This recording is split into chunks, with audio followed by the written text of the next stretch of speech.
किसमें प्रति किलोग्राम और प्रति वर्ग किलोमीटर ज्यादा दम है, एक यूरेनियम फ्यूल पैलेट में या उस हवा में जो पवन चक्की को घुमाती है?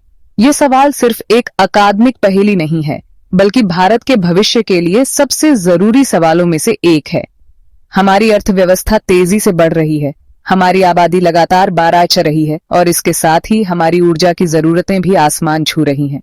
हमें 24/7 विश्वसनीय और स्वच्छ बिजली चाहिए। ऐसे में हमें यह तय करना होगा कि हम अपनी बिजली कहां से लाएंगे। क्या हम विशाल जमीनों पर फैले पवन चक्कियों के खेतों पर निर्भर रहेंगे, या हम छोटी सी जगह में सिमटी हुई परमाणु ऊर्जा की असीम शक्ति का उपयोग करेंगे? नमस्कार, और अगले 10 मिनट में हम इसी सवाल का जवाब विज्ञान की मदद से खोजेंगे। मैं आपको दिखाऊंगा कि कैसे आसान आंकड़े और विजुअल तुलनाएं हमें इन दो प्रमुख ऊर्जा स्रोतों, परमाणु और पवन, के बारे में एक स्पष्ट और निष्पक्ष तस्वीर दे सकती हैं। हम प्रचार और राय से परे जाकर भौतिकी के मूल सिद्धांतों को देखेंगे। हमारा मकसद किसी एक को विजेता घोषित करना नहीं है, बल्कि ये समझना है कि हर विकल्प के अपने फायदे और नुकसान क्या हैं, और भारत जैसे विकासशील देश के लिए इनके क्या मायने हैं। इस पूरी बहस के केंद्र में एक बहुत ही सरल लेकिन शक्तिशाली सिद्धांत है, ऊर्जा घनत्व यानी एनर्जी डेंसिटी। सीधे शब्दों में कहें तो ऊर्जा घनत्व यह मापता है कि किसी दिए गए द्रव्यमान या क्षेत्र में कितनी ऊर्जा भरी हुई है। इसे दो मुख्य तरीकों से देखा जा सकता है। पहला है द्रव्यमान ऊर्जा घनत्व, यानी प्रति किलोग्राम कितनी ऊर्जा। सोचिए, आपकी कार गैसोलीन पर क्यों चलती है, लकड़ी पर क्यों नहीं? क्योंकि गैसोलीन के एक छोटे से टैंक में इतनी ऊर्जा होती है जो आपकी कार को सैकड़ों किलोमीटर तक ले जा सकती है। दूसरा तरीका है क्षेत्रीय ऊर्जा घनत्व, जिसे पावर डेंसिटी भी कहते हैं, यानी प्रति वर्ग किलोमीटर कितनी बिजली पैदा की जा सकती है। यह भूमि उपयोग के लिए बेहद महत्वपूर्ण है, खासकर भारत जैसे घनी आबादी वाले देश में, जहां जमीन एक कीमती संसाधन है। यही वह पैमाना है जिसका उपयोग हम परमाणु और पवन ऊर्जा की तुलना करने के लिए करेंगे।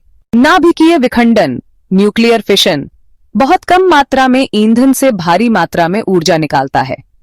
1 किलोग्राम शुद्ध U-235 पूरी तरह से विखंडित होने पर लगभग 80 टेराजूल ऊर्जा छोड़ता है, यानी लाखों किलोवाट घंटे। असली रिएक्टरों में समृद्ध यूरेनियम, एनरिच्ड यूरेनियम या अन्य ईंधनों का उपयोग होता है। इसलिए व्यवहार में प्रति किलोग्राम प्रयोग करने योग्य ऊर्जा सैद्धांतिक अधिकतम से कम होती है। न्यूक्लियर प्लांटों को विशेष हैंडलिंग, शील्डिंग और कचरे के लिए दीर्घकालिक रास्तों की आवश्यकता होती है। यह उस ऊर्जा घनत्व की व्यावहारिक लागत का हिस्सा है।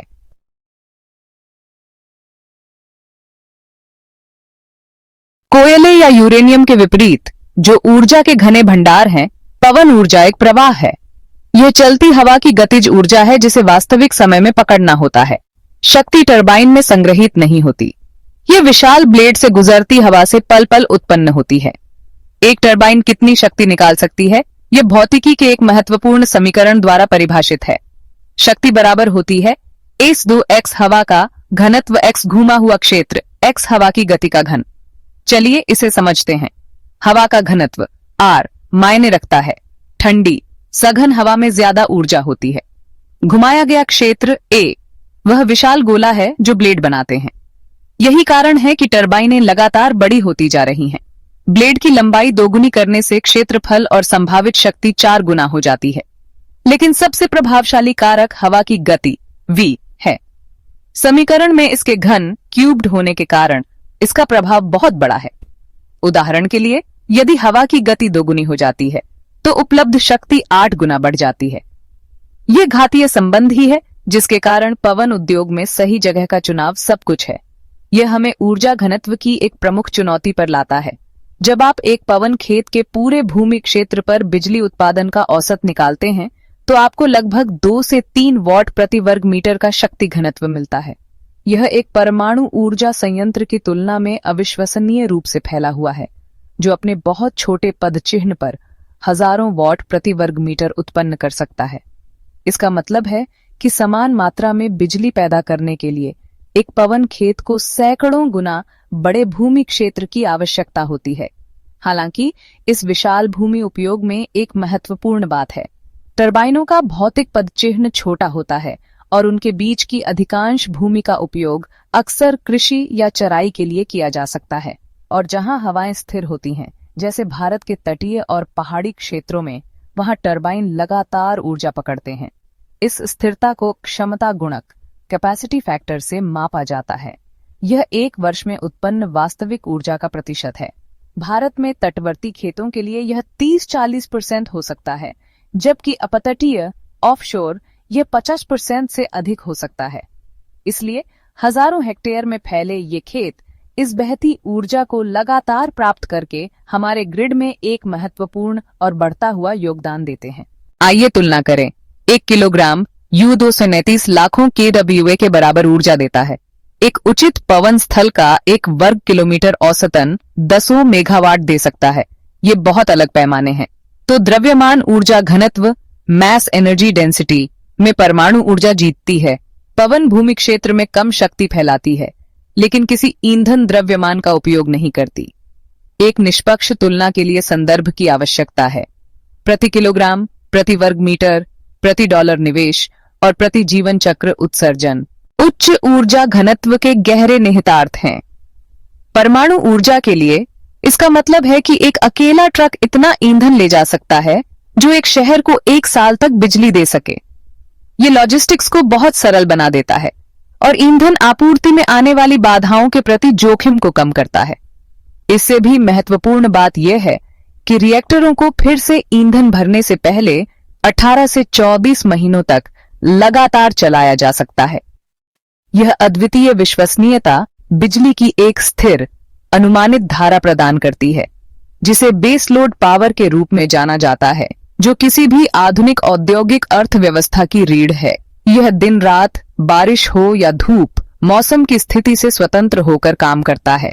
इसके ठीक विपरीत पवन ऊर्जा के कम शक्ति घनत्व का मतलब है कि इसे एक विशाल भौतिक पदचिह्न की आवश्यकता है। एक बड़े परमाणु संयंत्र के बराबर बिजली पैदा करने के लिए आपको एक विशाल क्षेत्र में फैले सैकड़ों पवन टरबाइनों की आवश्यकता हो सकती है।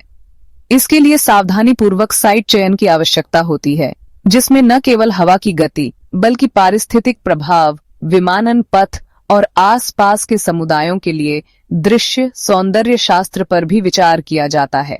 हालांकि इसका सबसे बड़ा लाभ ईंधन श्रृंखला में निहित है। कोई ईंधन है ही नहीं, हवा मुफ्त और अक्षय है। यह खनन, मिलिंग, संवर्धन और निर्माण की जटिल और ऊर्जा गहन प्रक्रियाओं को समाप्त कर देता है, जिनकी परमाणु ईंधन को आवश्यकता होती है। जबकि टरबाइनों के निर्माण के लिए सामग्री की आवश्यकता होती है। चल रही संसाधन खपत लगभग शून्य है, लेकिन परमाणु के भीतर बंद अपार शक्ति विशाल चुनौतियां भी प्रस्तुत करती है। वही घनत्व जो परमाणु को इतना शक्तिशाली बनाता है, उसके लिए कड़े सुरक्षा प्रोटोकॉल की मांग करता है। विनाशकारी दुर्घटनाओं को रोकने के लिए कई अतिरिक्त प्रणालियां और मजबूत रोकथाम संरचनाएं आवश्यक हैं।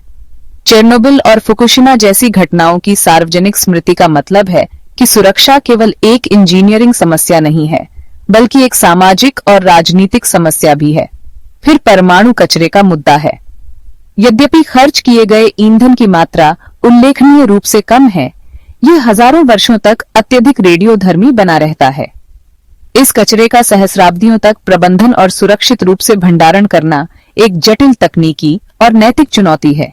हालांकि गहरे भूवैज्ञानिक भंडारों जैसे समाधान विकसित किए जा रहे हैं। अंत में एक परमाणु ऊर्जा संयंत्र बनाने की अग्रिम पूंजीगत लागत खगोलीय है, जो अक्सर खरबों रुपये तक पहुंच जाती है और इसे पूरा होने में 1 दशक से अधिक का समय लगता है। ये वित्तीय बाधा शायद नए परमाणु विकास के लिए सबसे बड़ी बाधा है। भारत जैसे राष्ट्र के लिए, जिसकी बढ़ती ऊर्जा मांगे और महत्वाकांक्षी जलवायु लक्ष्य हैं, यह अच्छे और बुरे के बीच एक साधारण विकल्प नहीं है। बहस किसी एक विजेता को चुनने के बारे में नहीं है, बल्कि एक स्मार्ट, लचीला ऊर्जा मिश्रण बनाने के बारे में है। समाधान तालमेल में है।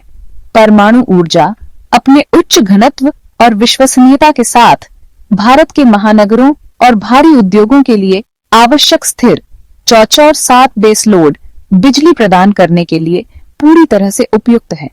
यह सुनिश्चित करता है कि दिन या मौसम की परवाह किए बिना बत्तियां जलती रहें और कारखाने चलते रहें। दूसरी ओर पवन और सौर जैसे वितरित नवीकरणीय ऊर्जा एक विकेंद्रीकृत ग्रिड को बिजली देने के लिए आदर्श हैं।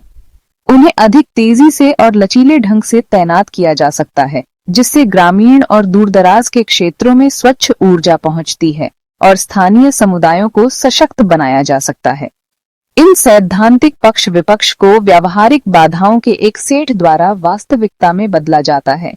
भारत जैसे घनी आबादी वाले देश में भूमि एक कीमती और अक्सर विवादास्पद संसाधन है। यह परमाणु ऊर्जा के छोटे पद चिह्न को अत्यधिक आकर्षक बनाता है। इसके विपरीत बड़े पैमाने पर पवन फार्मों के लिए पर्याप्त भूमि खोजना एक बड़ी चुनौती हो सकती है। ग्रिड स्वयं एक और महत्वपूर्ण कारक है। बड़ी मात्रा में रुक रुक कर आने वाली पवन ऊर्जा को एकीकृत करने के लिए एक अधिक लचीले स्मार्ट ग्रिड की आवश्यकता होती है, जो मांग के साथ उतार चढ़ाव वाली आपूर्ति को संतुलित करने में सक्षम हो, जिसके लिए अक्सर ऊर्जा भंडारण समाधानों में महत्वपूर्ण निवेश की आवश्यकता होती है। अंततः नीति और सार्वजनिक धारणा निर्णायक होती है। सब्सिडी, सुरक्षा नियमों और दीर्घकालिक अपशिष्ट प्रबंधन रणनीतियों पर सरकार के निर्णय यह निर्धारित करेंगे कि कौन सा मार्ग अपनाया जाएगा। तो अंतिम फैसला क्या है? आंकड़े एक स्पष्ट कहानी बताते हैं। यूरेनियम के एक पैलेट में लाखों गुना अधिक ऊर्जा होती है। यह ऊर्जा घनत्व का निर्विवाद चैंपियन है। दूसरी ओर पवन एक विसरित लेकिन असीम संसाधन का उपयोग करती है, जो शून्य ईंधन लागत और न्यूनतम कचरे के साथ स्केलेबल स्वच्छ शक्ति प्रदान करती है। बेहतर विकल्प एक सार्वभौमिक सत्य नहीं है। यह संदर्भ और प्राथमिकताओं का प्रश्न है। यह किसी देश के भूगोल, जनसंख्या घनत्व, आर्थिक ताकत और सबसे महत्वपूर्ण बात, जोखिम, लागत और पर्यावरणीय विरासत के संबंध में उसके सामाजिक मूल्यों पर निर्भर करता है। असली सवाल यह नहीं है कि कौन सा सबसे अच्छा है, बल्कि हमारे विशिष्ट लक्ष्यों के लिए सही मिश्रण क्या है। हमने भौतिकी, इंजीनियरिंग और अर्थशास्त्र का पता लगाया है। अब हम आपसे सुनना चाहते हैं, आपको क्या लगता है कि आपके देश के लिए सही ऊर्जा भविष्य क्या है? अपने विचार नीचे कमेंट्स में साझा करें। यदि आपको यह वीडियो ज्ञानवर्धक लगा तो कृपया इसे लाइक करें और साझा करें। हमारे चैनल को सब्सक्राइब करने से यह सुनिश्चित होगा कि आप हमारी अगली खोज से न चूकें। आपकी सहभागिता हमें इस तरह की और अधिक गहन सामग्री बनाने में मदद करती है।